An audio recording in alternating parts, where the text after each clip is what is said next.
తలుపు ఓపెన్ చూస్తే కుక్క వెనక ఒక కుక్క ఉంది. ఆ కుక్కకు చాలా గాయం అయిపోయింది. ఈ కుక్క పోయి ఆ కుక్కను పట్టుకొచ్చిందండి. నా గాయాలు కత్తిరి దగ్గరికి నేను నడిపిస్తాను.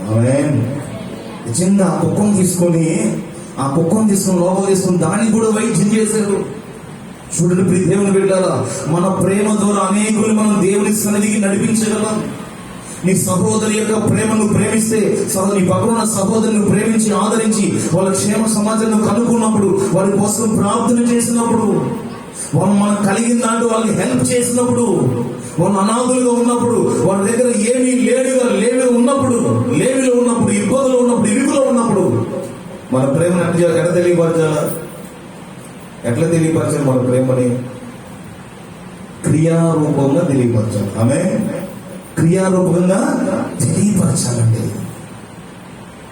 ఆకలి వాడు వచ్చాడు అనుకోండి, వాడు మనం 10 మాటలు చెప్పిన వాడు కడుపు నిండిద్దా? 10 మాటలు చెప్పిన మనం కడుపు నిండిద్దా? ఏం చేయాలా? లోపలికి వెళ్ళి లోపల అంత ముద్ద తీసుకొచ్చి అన్నం పెడితే, ఆ రాజుగారు అంటే ఆ గ్రామం మొత్తం తిరుగుతున్నాడు అంటే ఒక మంచి బహుమానం ఇవ్వాలనుకున్నాడు రాజుగారు. రాజుగారు గ్రామం మొత్తం తిరుగుతుంటే ఎవరు చేర్చుకోలేదండి ఆ రాజుగారిని. ఆయన ఏంది అడుక్కునేవాని వేషం వేసుకొని తిరుగుతున్నాడు. రాజు గొప్పవాడైనా అందరిలో కదండి. అమ్మ ఆకలి అన్నం పెట్టమంటే ఎవరు పెట్టట్లేదండి. ఎవరు ఒక ముద్ద పెట్టట్లేదంట. ఒక పేద అంట. 2 పిల్లలకి అంతే అన్నం ఉంది. 2 పిల్లలకి అప్పుడే కలుపుతూ అనుకున్నారు. 2 పిల్లలకి అన్నం పెడదామని కలుపుతూ ఉంటే పేదల్లో అదే ఉందని ఇంట్లో పాపం. అందులోకి ఈ రాజుగారు వచ్చి అమ్మ అని చెప్పేసి అడుక్కునే రూపంలో వచ్చి అమ్మ అన్నాడు. అనేసరికి చూస్తే ఒలుగుతా ఉన్నాడు, కర్ర పట్టుకుని ఉన్నాడు. గుడ్లన్నీ చినిగిపోయి చాలా మాసిపోయి ఉంది. మొఖం అంతా కూడా మసంటి ఉంది. చూస్తే చాలా జాలేసింది. ఏంటయ్యా అంటే, అమ్మ 10 రోజుల నుంచి అన్నం తినలేదు, నాకు అన్నం పెట్టమ్మా అన్నాడు.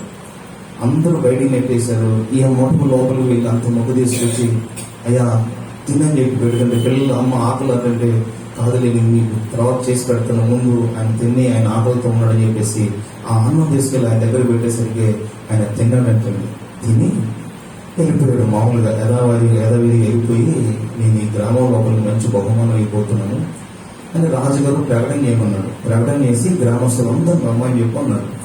రాజుగారు ఒకసారి రచ్చబండ దగ్గర కూర్చున్నాడు సింహాసనం మీద. ఆ ఊరు గ్రామ ప్రజలందరూ వచ్చేసారు. వచ్చేసిన తర్వాత అంటే ఎట్లా ఉన్నా కానీ రాజు ముఖ కవలికలు మనకు అర్థం ఉంది కదా. ఆ రాజుగారు సింహాసనం కూర్చొని రాజవసం దగ్గర కూర్చుంటే ఆ జనానికి అర్థమవుతుంది, ఈ అడుక్కోవడానికి వచ్చాడు కదైనా అనుకుంటున్నారు వీళ్ళందరూ.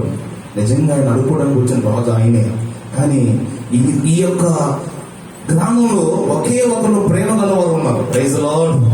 ఆ కుటుంబాన్ని మొట్టమొదటి ముందుగా పలానా పేర్లు తీసుకొని ముందు రప్పించి, వాళ్ళు నా ఆస్తిలో సగభాగం వాళ్ళకి ఇవ్వండి. గట్టిగా స్తోత్రం చెప్పండి. పిసినారుడికి దేవుడు డబ్బించడం ఏం చేస్తాడు? పెడతాడు. పెడతాను పిసినారుడిని దేవుడు ఆస్వాదించడం వాడు పెడతాడా? అంటే మరి పిసినారుడు ఆస్వాదించబడడం క్షేమమా? పిసినారుడు దీవించబడడం ఆశీర్వాదమా?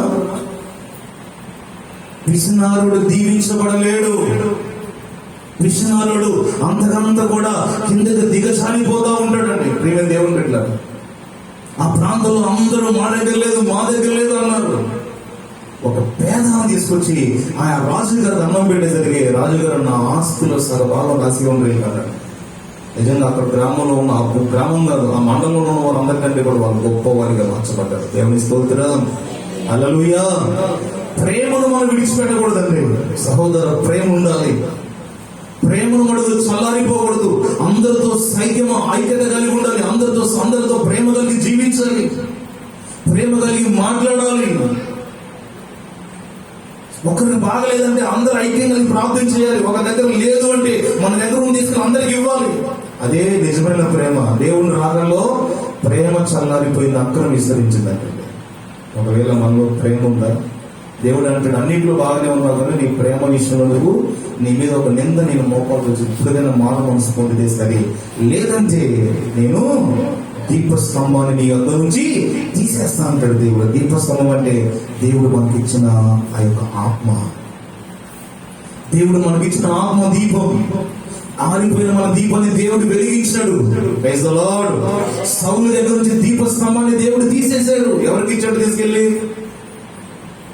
దావీదుకి ఇచ్చాడు తీసుకెళ్ళి. సౌలుకి దేవుని కృప దూరం అయింది, దావీదుకి దేవుని కృపను దేవుడు ఇచ్చాడు, దావీదుకి ఇచ్చాడు. సౌలుకు దూరం చేసినట్లుగా కృపని నీకు దూరము చెయ్యను అన్నాడు దావీదుతో. గట్టిగా స్తోత్రం చెప్పండి. హల్లెలూయా. ప్రియమైన దేవుని బిడ్డలారా, ఒకరి పట్ల ఒకరు ప్రేమ కలిగి నడవాలి. ఈ పక్క ఉన్న సిస్టర్, నీ పక్క ఉన్న బ్రదర్, ఎవరైనా మన ఇంటి ఎదురున్నా మనం బాగపోతే క్రీస్తు ప్రేమను చూపించాలి. ఎట్లా మాటలతో కాదండి, క్రియారూపంలో చూపించాలి. ప్రేమతో, క్రియల రూపంలో ప్రేమను కనపరచాలి వాళ్ళకి. అప్పుడు మారిపోతా ఉంటారు. Praise the Lord. దేవుని స్తోత్రం కలుగును గాక. ఆ కుక్కెళ్ళి ఇంకో కుక్కను పట్టుకొచ్చినట్లుగా మనం చూపించే ప్రేమతో ఇంకొకరు దేవుని మందిరానికి రావడానికి, ప్రభు యొద్దకు నడిపించడానికి ఇదొక ప్రేమ అనేది చాలా ప్రాముఖ్యమైనది. దేవుని స్తోత్రం. దేవుడి వాక్యం మనం నీరు కట్టి ఫలింప చేయండి కాక. అందరు కళ్ళు మూసుకొని ప్రార్థించాక. పరిశుద్ధుల ప్రేమ నమ్మకమైన తండ్రి, కృపా కనికరము గల దేవా, నీ బంగారు పాదాలు పరుచుకొని వేడుకుంటున్నాం నాయన. ఈ శ్రేష్టమైన సమయంలో ప్రభువా నాయన, పాటల్లో మీరున్నారు, స్తుతులలో ఆరాధనలో కూడా మీ కృప తోడించారు. వాక్య ధ్యానం మాతో మీరు మాట్లాడారు. కొరింథీ సంఘమునైనా అనుగ్రహించబడ్డ కృపను గురించి మాట్లాడారు. అర్హత లేని మా బ్రతుకులు అర్హత కల్పించారు. అయ్యా, కొరింథీ సంఘం అయితే భయంకరమైన ప్రభు ఒక కొండ మీద వ్యభిచారం జరిగినట్లుగా అయ్యా తెలియపరిచావు. వారు ఒకప్పుడు నా తండ్రి నిష్ప్రయోజనమైన వారే గాని, ఒకప్పుడు చీకటి జీవితాలు జీవించారు గాని, ఇప్పుడైతే కొరింథీ సంఘానికి అయ్యా నీ కృపను అనుగ్రహించి పాప బంధకాల నుంచి విడిపించావు.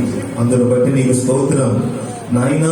వారందరూ ఉపదేశవంతులు, జ్ఞానవంతులు, ఐశ్వర్యవంతులు ఉన్నట్లుగా నాకు సహాయం చేసిన దేవా అయ్యా నా తండ్రి నీకు వందనాలు. ప్రభువా అయ్యా, కొరింథీ సంఘానికి అనుగ్రహించబడ్డ కృపే మాకు అనుగ్రహించబడింది నాయనా. నీ కృపను బట్టి నేను ఈ రోజు ఇక్కడ ఉన్నామయ్యా. లేదా ఎక్కడో ఉండేవారు, ఎక్కడో నశించిపోయేవారు అయ్యా. దారి తప్పిపోయిన గొర్రెల వలె ప్రభువా అయ్యా మేమందరూ ఎక్కడో నశించిపోయేవారు. కేవలం నీ కృప మమ్మల్ని బ్రతికించినందుకు స్తోత్రం. నీ కృపతో మమ్మల్ని జీవింపచేస్తున్నది నీ స్తోత్రం. ప్రభువా నాయనా అయ్యా, ఉపదేశములు ఐశ్వర్యవంతులు ఉన్నట్లుగా సహాయం చేయండి, జ్ఞానములు ఐశ్వర్యవంతులు ఉన్నట్టు సహాయం చేయండి. నీ సాక్ష్యము మా హృదయంలో మీరు ప్రతిష్ఠించిన నాయన. ఇదిగో నీవే నిజమైన దేవుడని అయ్యా స్టెఫను సాక్ష్యం ఇచ్చినట్లుగా, సౌలు నా తండ్రి పౌలుగా మార్చి సాక్ష్యం పొందినట్లుగా, సాక్ష్యం ఇచ్చినట్లుగా మేమందరూ కూడా సాక్ష్యం ఇచ్చే బిడ్డలంగా ఉంచండి అయ్యా. నిజ దేవుడా, నిజ రక్షకుడా నీకు వందనాలయ్యా. ఇదిగో నీ రాకడ గురించి కొన్ని సూచనలు మాకు ప్రకటించావయ్యా.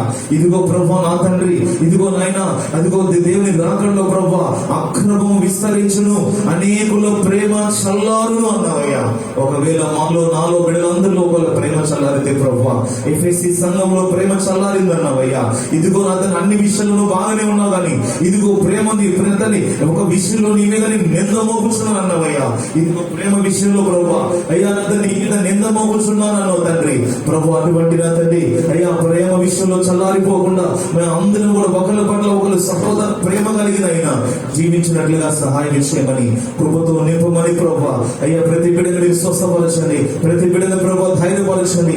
ఏ సమస్యల్లో బిడ్డలున్నారు, ఏ శోధనలో బిడ్డలున్నారు, ఆ శోధన, వేదన, బాధ, దిగులు, కన్నీరు యేసు నామములో తొలగిపోవునుగా. నీ బిడ్డను నీ కృప అనుగ్రహించమని, కృపా రెక్కల కింద భద్రపరిచి విత్తబడ్డ వాక్యం హృదయంలో నీరు కట్టి ఫలింపచేసి వచ్చే పునరుద్ధరణ ఆరాధనంత వరకు కూడా మీ కృపా రెక్కల కింద భద్రపరచమని నజరేయుడైన యేసుక్రీస్తు నామములో అడిగి వేడుకుంటున్నాము తండ్రి. ఆమేన్. తండ్రి దేవుని ప్రేమ రక్షకుడైన యేసుక్రీస్తు కృప, పరిశుద్ధాత్మ సహవాసం మనకును సంఘలోకములు సకల పరిశుద్ధతను ఆయన కృపా సన్నిధి సదాకాలము తోడై నడిపించును గాక. ఆమేన్. హల్లెలూయా. అందరికీ వందనాలమ్మా. రేపు వచ్చే వారం నుంచి ప్రార్థన